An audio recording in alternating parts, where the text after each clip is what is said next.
to take his properties, including this apartment behind me. Aaron? Damn, Floyd Mayweather, Money Mayweather. What, they got you up under the gun again on $25 million in taxes? Hey, man, you know, stuff about to get real for you, Floyd, man. Hey, Money Mayweather, Floyd, don't think you gonna surprise me with that big tractor trailer with all them cars on it. I done seen your cars. I done seen them. To seize his assets, such as this apartment behind me. Aaron, fuck off. Floyd Mayweather, why did they put you under pressure to pay $25 million in taxes again? Money Mayweather? Floyd, you know that things are gonna get serious for you. I've seen your automobiles, so don't expect a surprise. Especially when it comes to the media in this country. While everyone is counting my money and assuming the worst, these are the facts. Uncle Sam received $26 million from me in 2015. What else could they possibly want? I'm sure I would have been notified much sooner if there were any real discrepancies, right? Bottom line, everybody just wants to be part of the Money May show, including the IRS. That's fine. You can crunch numbers all day, but in the end, my empire is rock solid and intact. Now calculate that. Hashtag TMT, hashtag Floyd Mayweather. Me with that large tractor trailer with all of those vehicles on it. Money Mayweather Floyd. Following the freezing of his assets due to a $42 million fraud charge, Floyd Mayweather is reportedly in a panic, attributing the controversy to a biased media narrative. He maintains that he has paid his taxes. Mayweather disputes the accusations, saying false stories have inflated the situation out of control. Particularly with regard to this nation's media, these are the facts. Even when everyone is speculating and counting my money, I sent Uncle Sam $26 million in 2015. What more could they want? If there had been any significant inconsistencies, I'm sure I would have been informed much sooner. Bottom right line, everyone. Even the IRS wants to share in the potential money. That's all right, no matter how much you do math. My kingdom will always remain strong and unbroken. Now figure out that hashtag Floyd Mayweather, hashtag TMT. Ross Rick, the rapper and businessman, made fun. Floyd Mayweather is about to pay $2 billion to purchase a sports team and may never have to pay taxes again. The tax code offers these super wealthy so many methods to erase their income through deductions, and none is better than purchasing a sports team. Buying a sports team is like buying a unicorn real estate property. The value is always going to go up, the owner is going to make money, but on their tax return, they're going to use a strategy to report that they're losing money. See, the owner is actually allowed to write off the entire cost of the sports team against future income. This will allow Floyd to pay less in taxes. It's called amortization, which is very similar to depreciation. But if Floyd ever decides to sell the team, then the taxes will be owed. Who cares then? Because the taxes he was supposed to pay during those years, he's going to take that money, reinvest it for personal profit. See you, Floyd. Hit your boy up if you need help with taxes. My name is Duke, and I make taxes very easy to understand. Give me a follow to stay educated. Floyd Mayweather for not showing off his expensive automobiles as much as he used to. Ross said that Mayweather no longer appears to be flaunting his extensive automobile collection, highlighting the change in the boxer's financial circumstances. Ross' comment is a subliminal criticism of Mayweather's present way of life, implying that his financial struggles may have caused him to stop making the ostentatious display. He replies to them by showing on Instagram $26 million, a payment he made to the IRS. By the way, nothing makes your tax payment look shadier than when you're just holding up cash. Right. That's not a good look for the IRS. But he showed his actual, I mean, $26 million. They just pay him. Like, I don't know why, like, he's mad at the media. It's like, oh, you guys are making things up. No, it's leaked that you asked to pay after this fight. Like, you make all this money. If I was Mayweather, not only would I pay them on time, the IRS, I'd tip them. I'd be like, hey, here's what I owe you. Here's a little bit. Get your woman something nice, all right? How was Christmas for your kids? Oh, you're Jewish? Convert just for this Christmas. He'll take care of them. Of wealth that were formerly a defining feature of his public character. Floyd Mayweather's propensity to buy luxuries has backfired, as seen by his growing tax obligations. According to reports, he neglected to account for the taxes he would have to pay after making his expensive expenditures. Mayweather ignored the tax obligations associated with his pricey residences, cars, and watches as he kept flaunting them. His precarious position with tax authorities as a result of this. Damn, Floyd Mayweather, Money Mayweather. What, they got you up under the gun again on $25 million in taxes? Hey, man, you know, stuff about to get real for you, Floyd, man, because you already owe Javante Davis $33 million that you ain't paid him.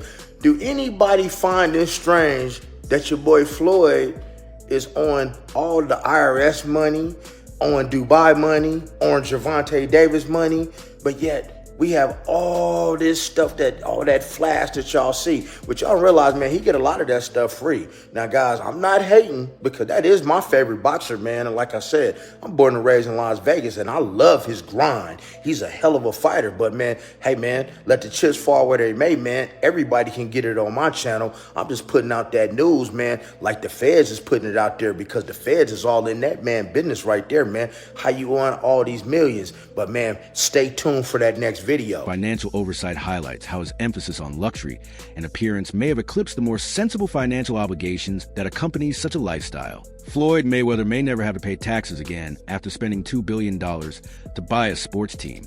Buying a sports franchise is one of the best ways the tax code allows these extremely wealthy people to eliminate their income.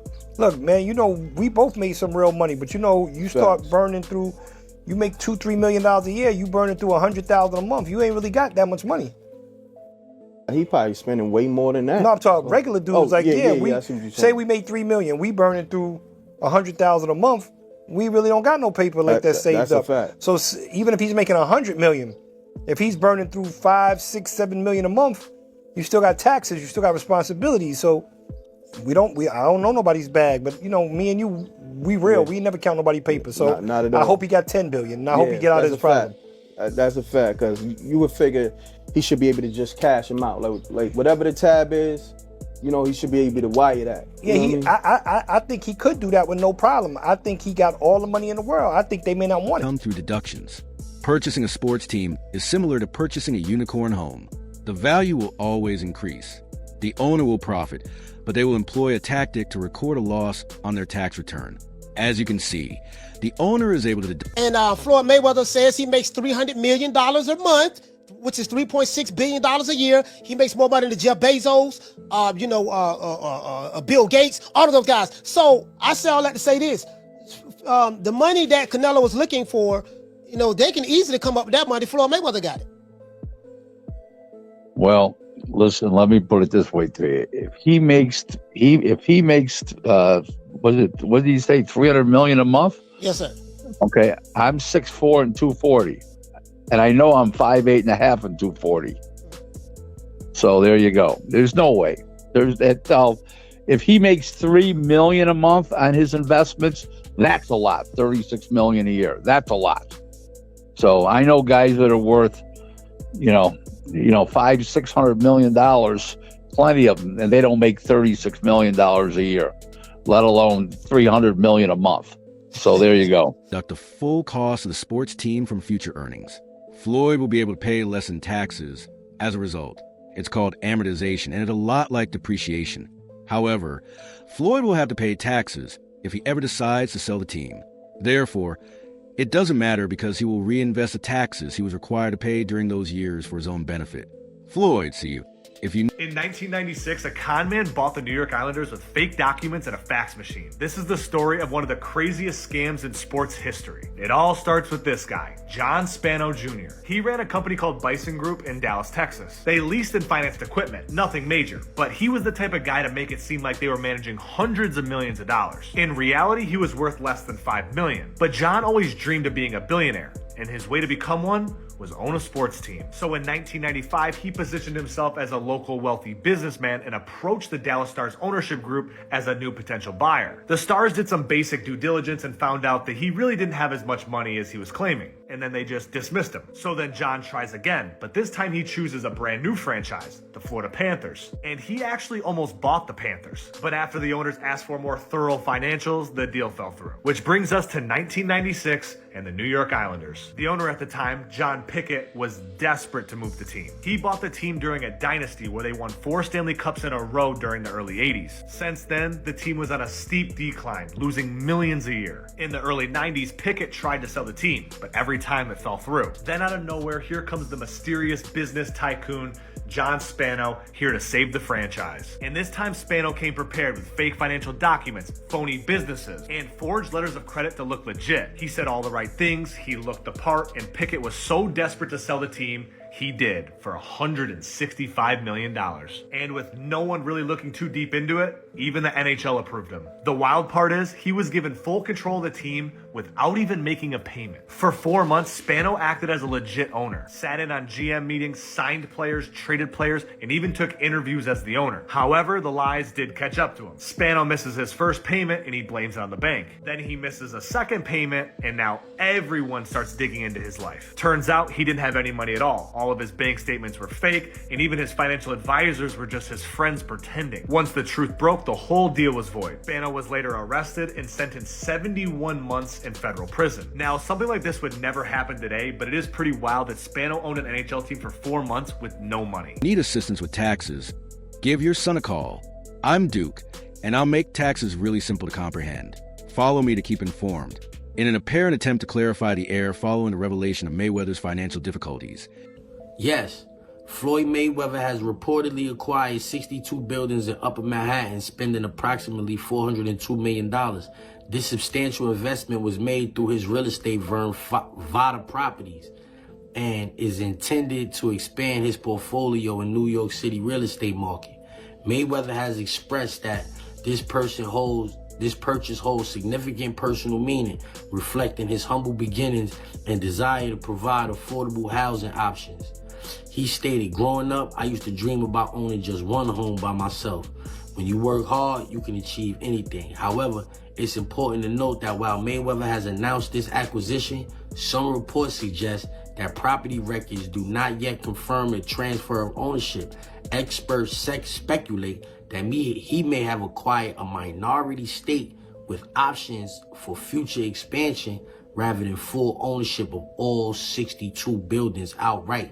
In summary, Floyd Mayweather has publicly claimed to purchase 62 buildings in Upper Manhattan for $402 million, aiming to enhance affordable housing in the area. While these claims have been widely reported, the exact details and confirmation of ownership are still subject to verification. So even ChatGPT is saying, like, that's not official.